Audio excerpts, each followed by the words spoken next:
Que la paix, la grâce, la miséricorde, l'assistance, la bénédiction, l'amour, la protection et la lumière du Saint-Esprit soient les partages de tous les concitoyens célestes dans le puissant et glorieux nom de notre Seigneur Jésus-Christ.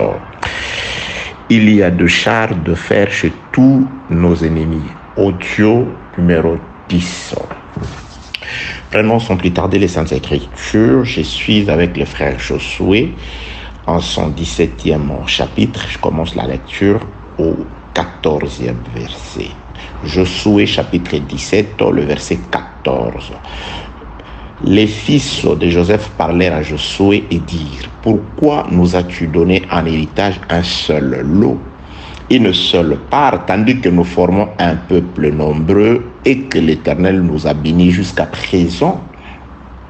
Josué leur dit: si vous êtes un peuple nombreux, montez à la forêt et vous la battrez pour vous y faire de la place dans le pays des Phérésiens et de Réphaïm, puisque la montagne d'Éphraïm est trop étroite pour vous. Les fils de Joseph dirent: la montagne ne nous suffira pas et il y a des chars de fer chez tous les Cananéens qui habitent la vallée, chez ceux qui sont à Beth-Shean et dans les vallées des Son-Ressort, et chez ceux qui sont dans la vallée de Jezreel. Josué dit à la maison de Joseph, à Éphraïm et à Manassé: vous êtes un peuple nombreux et votre force est grande. Vous n'aurez pas un simple lot, mais vous aurez la montagne, car c'est une forêt que vous abattrez et dont les issues seront à vous. Et vous chasserez les Cananéens malgré leur force, malgré leurs chars de fer et malgré leur force. Que la paix de Dieu soit avec vous une fois de plus. Très chers compatriotes, c'est une exhortation qui nous conduit depuis un temps. Il nous a été donné par le Saint-Esprit, je le confirme, de pouvoir pendant un temps nous laisser exhorter par lui en ce qui concerne l'âme, la vie spirituelle et beaucoup plus notre vie quotidienne. Ce qui fait parfois des défauts, ce qui entraîne parfois certains enfants de Dieu, voire certains serviteurs de Dieu, à des dérives. Très chers compatriotes, dans les contextes ou dans le passage des Écritures que nous venons de lire, il s'agit d'un peuple, d'une tribu, d'entre les 12 tribus d'Israël, en pleine terre promise, qui se présente pour faire une réclamation à la personne indiquée, c'est-à-dire à Josué. Josué était celui par qui Dieu a accompli la promesse faite à Abraham, Isaac et Jacob. Il avait promis de donner un pays à la postérité d'Abraham. Donc la promesse a été accomplie par Moïse et Josué. Moïse a commencé la délivrance du peuple et après la mort de Moïse, Josué sera celui par qui la promesse verra jour. La promesse sera accomplie puisque c'est Josué qui a introduit le peuple dans la terre promise. Ils se sont présentés devant Josué. Je suis en train d'insister. Si vous voulez faire des réclamations, si vous voulez pleurer, si vous voulez faire des demandes, la Bible déclare: faites connaître vos besoins à Dieu par des prières, des requêtes et des supplications. La paix de Dieu qui dépasse toute intelligence gardera vos cœurs en Jésus-Christ. En Jésus-Christ. Donc il faut savoir que l'homme qui a été indiqué par Dieu, celui de qui il s'agit, selon que la voix a fait entendre la volonté du ciel, celui-ci est mon fils bien-aimé en qui j'ai placé toute mon affection. Écoutez-les. Donc il y a en lui, en Jésus-Christ, selon que confirme encore les Écritures, c'est en lui qu'a habité corporellement toute la plénitude de la divinité. Donc Jésus est l'adresse indiquée pour nous décharger et pour lui demander de pouvoir nous charger de ce qui est à lui. Venez à moi, vous tous qui êtes chargés, je vous déchargerai et je vous accorderai les repos. Donc c'est lui qui accorde le repos et c'est lui qui décharge le peuple de tout type de fardeau inutile. Que la paix de Dieu soit avec vous au nom de Jésus-Christ. Donc le peuple, la tribu de Joseph, c'est d'elle qu'il s'agit, se présente devant Josué pour faire une remarque. Nous avons certes reçu une part de la part de l'Éternel. Nous reconnaissons avoir reçu une part. Une simple lot, mais il est petit au vu de notre nombre. Nous voulons que tu augmentes, nous voulons agrandir, nous voulons que tu permettes à ce que notre espace que tu nous as donné puisse être encore beaucoup plus grand que celui que nous avons. C'est alors que Josué, poussé par l'Esprit du Seigneur, va leur faire une proposition où il va répondre à leurs requêtes. Il dit exactement, j'ai constate que là où la montagne que vous avez reçue en partage, elle est étroite, c'est-à-dire elle est petite, elle ne saura pas vous contenir. Vous êtes un peuple nombreux. C'est pourquoi il leur dit, montez, escaladez la montagne, il y a là une forêt. Prenez vos outils, allez-y abattre cette forêt. Ainsi, vous allez vous faire de la place. Donc, il leur demande d'aller travailler pour accroître les dons qu'ils ont reçus gratuitement du Seigneur. Ils doivent se mettre au travail. Raison pour laquelle nous sommes en train d'exhorter le peuple concernant le travail. Nous parlons du travail spirituel qui est aussi d'une importance capitale et nous parlons aussi du travail qui va faire de manière à ce que nous puissions vivre l'accomplissement de l'autre phase de la bénédiction ou des promesses du Seigneur. Jésus promet la vie éternelle et il promet aussi les centuples. Les centuples arrivent par rapport au travail. Le peuple doit se mettre au travail. Nous sommes rentrés avec Israël où Dieu a dit, voici ce qui vous arrivera si vous respectez le Seigneur. Si vous honorez ma parole, je vous bénirai. Je bénirai votre champ. Ça veut tout simplement dire, la bénédiction de Dieu ne peut pas trouver le peuple main croisée. Donc la bénédiction de Dieu, c'est par rapport au lieu du travail. Dieu doit vous trouver quelque chose, quelque part, en train de travailler. C'est de là qu'il vous bénira. Il bénissait Israël par rapport au travail de son champ, de son élevage, par rapport au travail. Donc la bénédiction de Pierre, quand il était en train de faire la pêche, c'était par rapport à son travail. Que la paix de Dieu soit avec vous au nom de Jésus-Christ. Donc nous sommes en train de pouvoir dire aux enfants de Dieu qu'avoir le Saint-Esprit dit aussi que tu dois travailler. Car Dieu a promis de bénir le peuple en ville, c'est-à-dire chez lui, dans la maison, et dans les champs. Lorsque Dieu était en phase d'accord avec le peuple, il leur accordait la pluie. La pluie fertilisait la terre et quand ils allaient travailler, Dieu les bénissait en leur donnant une production abondante. Donc, c'est-à-dire, Dieu doit te bénir, il doit bénir le travail de tes mains. C'est pourquoi, résumé, nous sommes en train de pouvoir inciter surtout le jeune à travailler. Je suis, le Saint-Esprit et moi sommes contre les paresseux. Sommes contre le fait que dans certaines assemblées, vous allez trouver des jeunes de 16, 17, 18, jusqu'à 25, jusqu'à 35 ans, jusqu'à 40 ans. Des gens qui sont là assidus à l'église, qui ne font rien. Je suis allé dans une église, je trouve quelqu'un qui demande parfois qu'on lui serve. Je dis, mais qu'est-ce que tu fais? Je suis électricien de l'église. Oui, à l'église, tu peux être électricien, mais tu ne peux pas être électricien ailleurs, aller travailler de manière à ce qu'on te paye. Non, je suis ici à la permanence, je suis électricien à l'église. Oui, dans certaines églises aussi on rémunère, mais je voudrais que tu sois électricien afin de pouvoir aider ta vie à progresser, à aller de l'avant. Que la paix de Dieu soit avec vous au nom de Jésus-Christ. Je suis contre le fait qu'il y a des jeunes qui ne font rien, qui sont dans, je ne sais pas, dans les assemblées, dans les permanences des églises. Le jeune, cher pasteur, cher ministre, vous devez inciter les jeunes à aller travailler. Vous devez aider les jeunes à aller travailler, à trouver du travail, à chercher à avoir des métiers. Dans les audios précédents, nous avons prouvé que même le frère Paul, celui qui dit « Soyez mes imitateurs comme je le suis de Jésus », il avait un métier sur la terre. Quoiqu'il ne s'adonnait pas toujours à ce métier, mais il connaissait un métier. Il avait un métier. Il a donné l'exemple du travail. Que la paix de Dieu soit avec vous au nom de Jésus. Je suis en train d'insister sur le travail. Je parle du travail. Jeunes, vous devez travailler. ceux qui nous ont précédés, pour la plupart, Jésus-Christ, pour les appeler, il les a trouvés en train de travailler. Dieu a trouvé les gens en train de travailler. La Bible parle du travail. Tu dois travailler. Que la paix de Dieu soit avec vous. Au nom de Jésus-Christ. Je retourne dans ce que j'avais dit dans l'audio numéro 8. Nous sommes dans le livre de Proverbes, chapitre 24e. Je prends la version Semeur. Proverbes, chapitre 24. Je prends la version Semeur. Le verset, c'était le verset 27. Le 27e verset. C'est la même chose avec la version Louis II. J'ai toujours dit, moi je ne fais pas de guerre de version. Parfois, je navigue dans des versions pour trouver là où les français, où l'explication est encore beaucoup plus claire. Mais en soi, c'est la même chose avec ce qui est écrit dans la version Louis II. Que la paix de Dieu soit avec vous au nom de Jésus-Christ.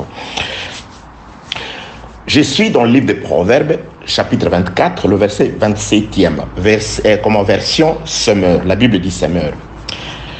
Assure ton travail au dehors. Là, c'est un conseil selon lequel on demande aux enfants de Dieu, à un enfant de Dieu, d'assurer son travail au dehors. C'est pourquoi je reviens pour dire la bénédiction de Dieu à Israël. Voici ce qui vous arrivera si vous observez mes commandements. Je vous bénirai en ville, c'est-à-dire dans la maison, au milieu des gens, et je vous bénirai dans votre champ. Dieu vous bénit dans le champ, vous avez une récolte abondante, c'est alors qu'en ville, vous êtes à l'aise, vous êtes capable de pouvoir entretenir votre maison en ville. Vous êtes capable de pouvoir assurer l'indépendance économique. Vous êtes capable de pouvoir chasser la mendicité. Que la paix de Dieu soit avec vous au nom de Jésus. Bien-aimé, je suis en train de parler du travail. C'est-à-dire chacun doit se trouver un travail. L'homme doit se chercher un travail. Le précieux trésor de l'homme, c'est l'activité. La paresse n'est pas tolérée dans la parole de Dieu. La paresse est un péché. Que la paix de Dieu soit avec vous au nom de Jésus-Christ.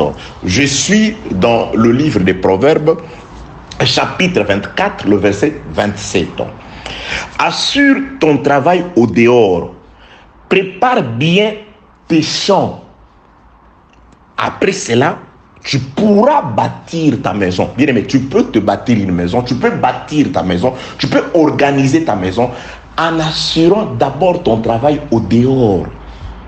Je suis contre le fait de pouvoir permettre dans certaines églises d'aider certains frères qui sont paresseux même dans les mariages. Vous ne leur rendez pas service, même pas à cette sœur-là. Un frère qui est là à l'église parce qu'entre guillemets, il a un don de prophétie, un don de guérison, il ne fait rien. L'église va cotiser pour ce frère-là, il va se marier. Et après, on va l'aider. Déjà, ok, je ne suis pas là-bas. On va l'aider. Organiser tout. Ils vont aller chez eux. Il y a même certaines personnes qui sont vraiment, certaines églises où ils sont vraiment, entre guillemets, gentils. On va vous trouver quelque part pour vous caser. Et après, comment vas-tu bâtir ta maison, te bâtir une maison? Assure ton travail au dehors. Prépare tes champs dehors. Tu dois d'abord apprendre à travailler. Parce que la bénédiction te trouve dans ton travail. Frère qui veut te marier, qui veut t'engager dans le mariage, les Écritures nous disent ceci. La Bible dit ceci.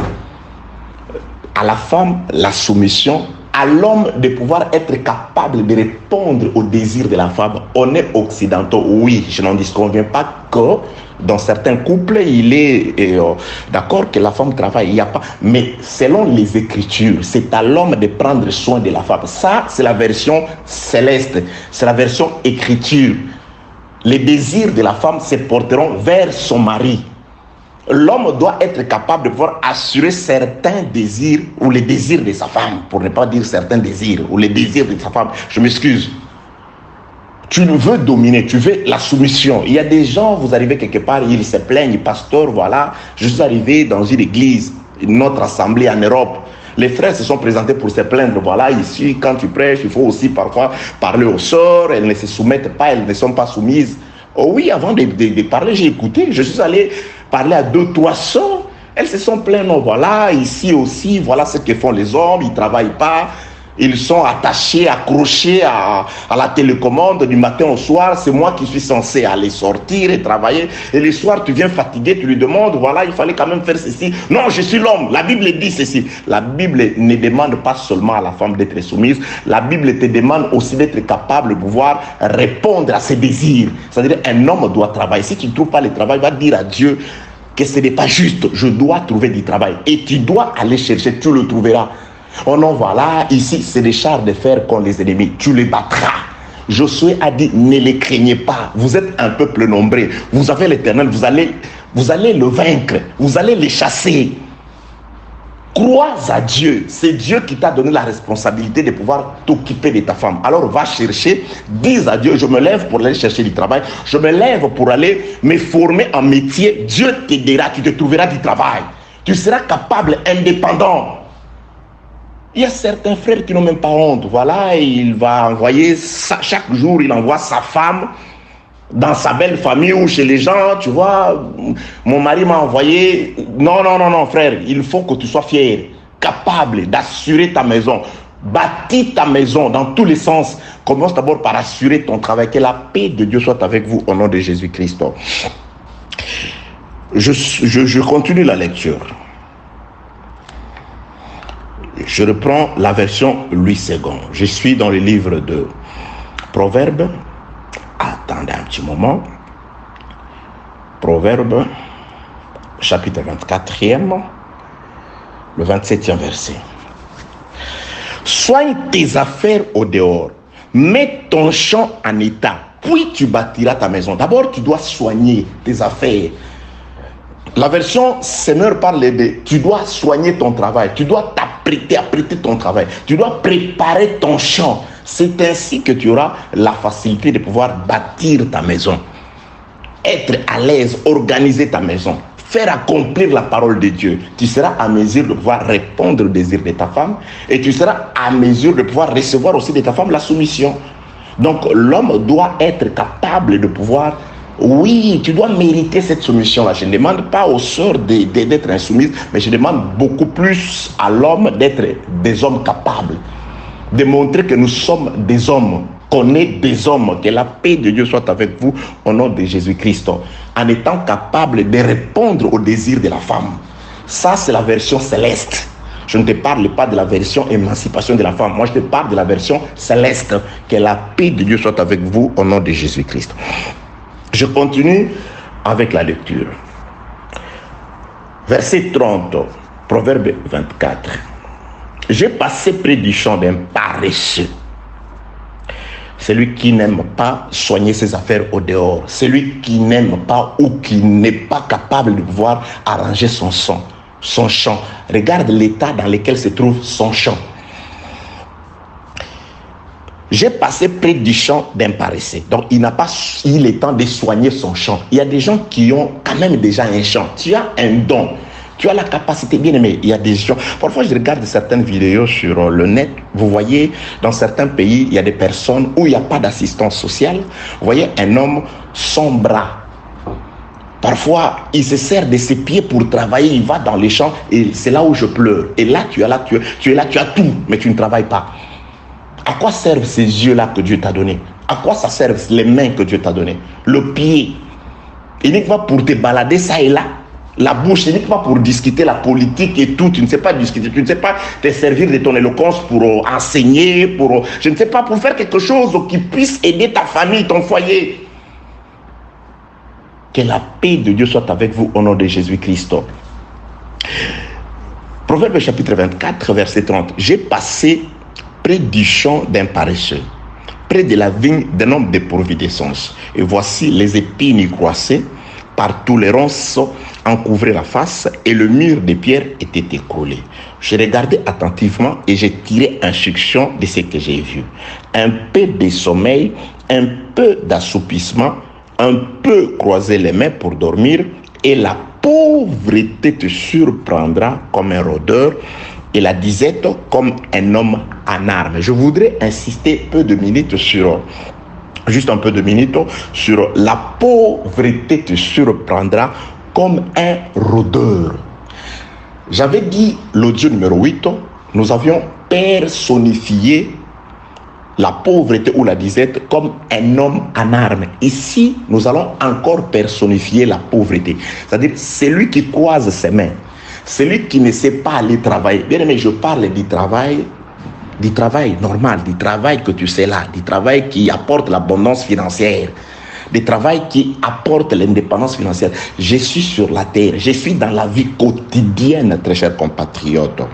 Donc, nous devons apprendre à travailler.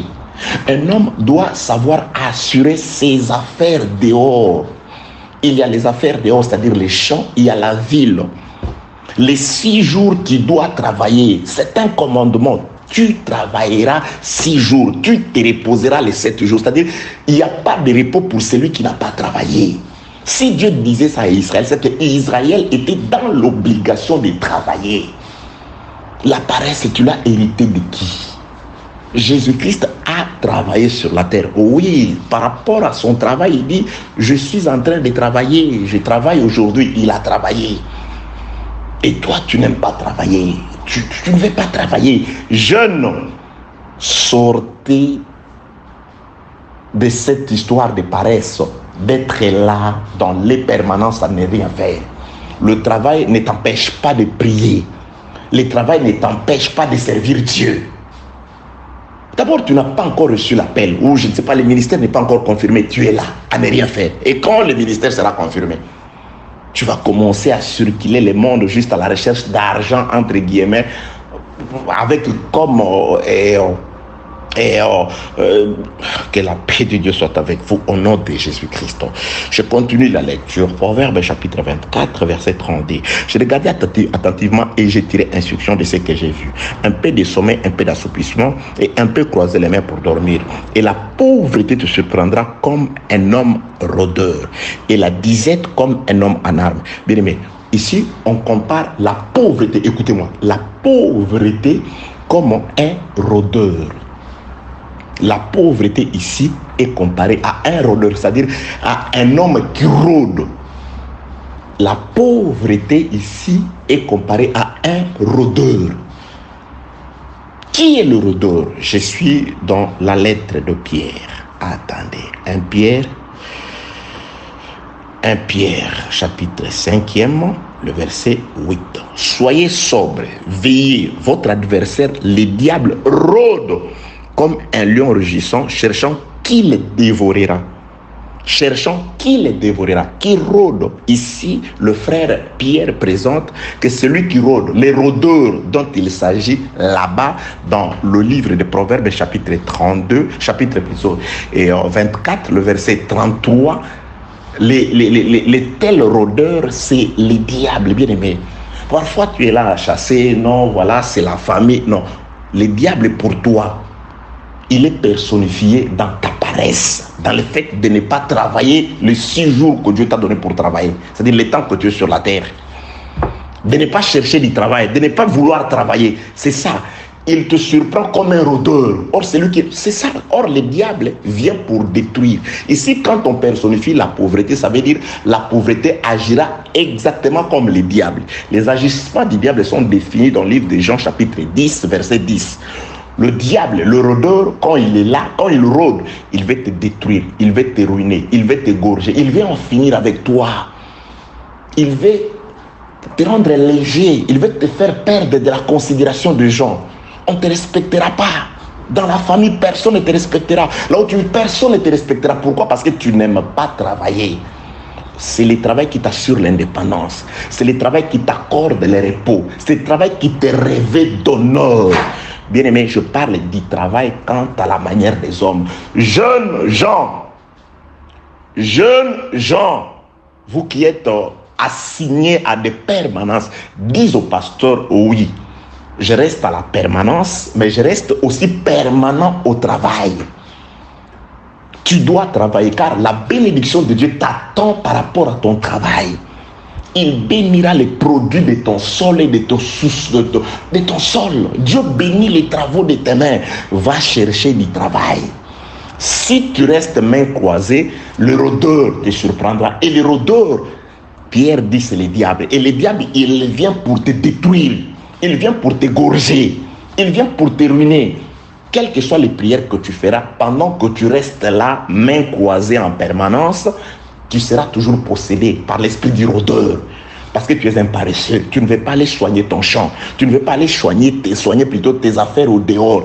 Lève-toi. Cherche-toi un métier. Il n'est pas trop tard. J'ai des amis qui étudient, qui font l'université à 50 ans, à 60 ans. Il y a des frères, vous qui étudiez, ceux qui étudient, n'est-ce pas que vous étudiez avec des gens, des responsables? C'est des gens qui se sont avisés. Va chercher, va apprendre un métier, il n'est pas trop tard. Tu dois faire quelque chose de tes mains. Tu dois combattre les rôdeurs, la pauvreté à travers les travail, les courages. Lève-toi et va te chercher du travail. Que la paix de Dieu soit avec vous au nom de Jésus-Christ.